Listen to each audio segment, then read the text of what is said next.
What's going on, everyone? Welcome back to the 40K Cafe, and today we're going to be talking about the Flesh Terrors. I know at some point somebody made this request. I'm sorry I can't find who it was, but nonetheless, we've been running on the Blood Angels trend for a while. Gonna keep it going. The Flesh Terrors are one of the most ancient chapters in all the Imperium, dating their origins all the way back to when the legions broke themselves down into the chapters upon the creation of the Codex Astartes. Their first chapter master was Nasir Amit, and their current chapter master is Gabriel Seth. The Flesh Terrors, like all sons of Sanguinius, suffer from the same genetic curse that afflicts their whole legion. After the passing of their gene father Sanguinius, the Flesh Terrors would let their rage and bloodletting flow throughout the galaxy while going on a crusade. Eventually, the first chapter master Nasir Amit would come across the planet Cretacia, which he would make their homeworld. The planet was known for its highly resilient humans, seeing as they lived on an extremely volatile planet. This provided the Flesh Terrors with the necessary recruits to constantly fill their ranks, and Nasir Amit would utilize this planet as their base of operations so that he may continue to find locations to vent out his rage. You see, the Flesh Terrors are known for openly utilizing the Black Rage to their advantage. On one side, where they are extremely resilient and powerful in close quarters combat, with the high turnover rate of many of the Battle Brothers falling into the Black Rage, they are hurting in numbers,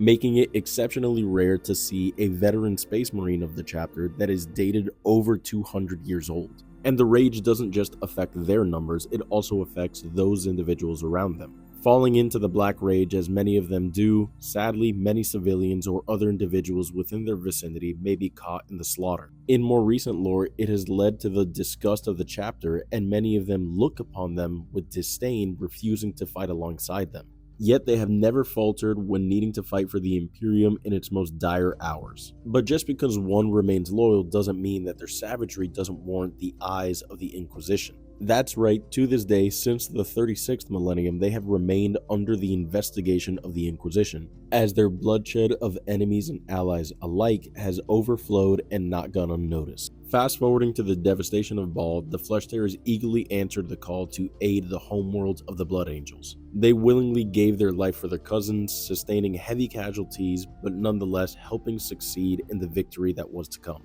After sustaining such heavy casualties, they desperately needed to return to their homeworld to rebolster their troops. But to their surprise, what awaited them on Cretacia was a Chaos Warband that took over their homeworld. So, while still recovering from their wounds of fighting the Tyranids at Baal, they would then take up arms against the Chaos Warband. Ultimately, the Flesh Terrors would prove victorious, but at the cost of heavily damaging their homeworld. Since then, they have been slowly rebuilding and have even received a contingency of fresh Primaris Space Marines. One can only hope that with the rebolstering of the Primaris Space Marines, the afflictions of the curse may subside even a little. But so far, that has yet to be seen, and their numbers still remain low. Since their numbers are always in such a dire state, this demands that each Marine is proficient in every single role, whether it be Assault, Devastator, or otherwise. And seeing as they are always in this constant battle of rebolstering their troops or falling to the Black Rage, this ebb and flow demands that they need to keep this up. Until a cure to the genetic flaw is found, or if all the Battle Brothers fall to the Black Rage, or lastly, if the Inquisition finally decides to label them heretical, I don't see the necessity of each Marine being a multi-specialist ever changing. After all, in the grim darkness of the far future, there is only war, and for the Flesh Terrors, that is both internally and externally. Thanks again, guys, as always, for listening, and I hope you all enjoyed this video. Drop a comment if there's anything you guys want to hear about next, and as always, remember to follow for more.